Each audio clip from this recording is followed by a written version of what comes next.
Lions અને લિયો club of Patan દ્વારા બીડી હાઈસ્કૂલના બાળકોની આંખની તપાસનો યોજાયો હતો મેગા નિદાન કેમ્પ. અમદાવાદ તથા મુંબઈના આંખોના સર્જન ડોક્ટરો દ્વારા બાળકોનું આઈ ચેકઅપ કરાવવામાં આવ્યું હતું.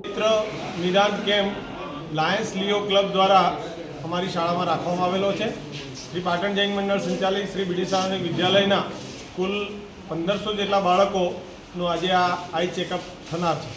તેમાં લાયન્સ લિયો ક્લબના તમામ હોદ્દેદારશ્રીઓનો અમે આભાર માનીએ છીએ. તેમાં પ્રેસિડેન્ટ નિકુલભાઈ ચુનાવાલા, ધર્મેશભાઈ સોની ડિસ્ટ્રિક્ટ ગવર્નર અને લિયો પ્રમુખ રોનકભાઈ મોદી અહીંયા ઉપસ્થિત રહ્યા છે. લાયન્સ ક્લબ દ્વારા અત્યાર સુધી 1,25,000થી પણ વધુ બાળકોની આંખોનું નિદાન કેમ્પ કર્ણાવતી આઈ હોસ્પિટલ અને ડૉક્ટર રોહિત મહેતા દ્વારા યોજાઈ ચૂક્યા છે.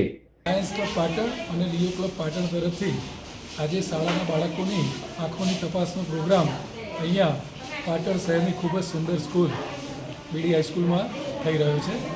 એ સાથે બાળકોની આંખોની તપાસ દરમિયાન જે બાળકોમાં એમની દૃષ્ટિમાં કંઈ ખામી હશે તો એમને ચશ્મા આપવાનું છે અને વધારે કંઈ ખામી હશે તો એમને આગળ સારા ડૉક્ટર પાસે અમે રિફર કરશું.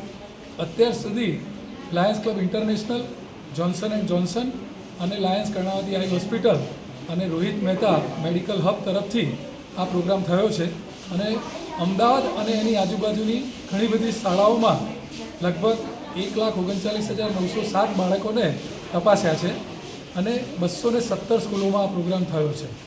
એમાં લગભગ 2100 જેવા બાળકોને ચશ્માનું વિતરણ થયું છે અને 900 જેવા બાળકોને વધારે એમના દૃષ્ટિમાં પ્રોબ્લેમ હોવાથી આગળ રિફર કર્યા છે. પાટણના બીડી સાર્વજનિક વિદ્યાલય ખાતે બાળકોની ફ્રી આંખોની તપાસ નિદાન કેમ્પ યોજાયો. શાળામાં 946થી ઉપરાંત બાળકોની આંખોની ચકાસણી કરવામાં આવી હતી. આ પ્રસંગે મુખ્ય મહેમાન તરીકે ઇન્ડિયન રેડક્રોસ સોસાયટીના મંત્રી doctor Moneshbhai Shah, district governor Dharmesh Soni, Lions પ્રમુખ નિકુલ ચુનાવાલા, લિયો પ્રમુખ રોનક મોદી, શાળાના આચાર્ય બળદેવભાઈ દેસાઈ, ડૉક્ટર અતુલભાઈ અગ્રવાલ સહિતના સ્ટાફ મેમ્બર ઉપસ્થિત રહ્યા હતા.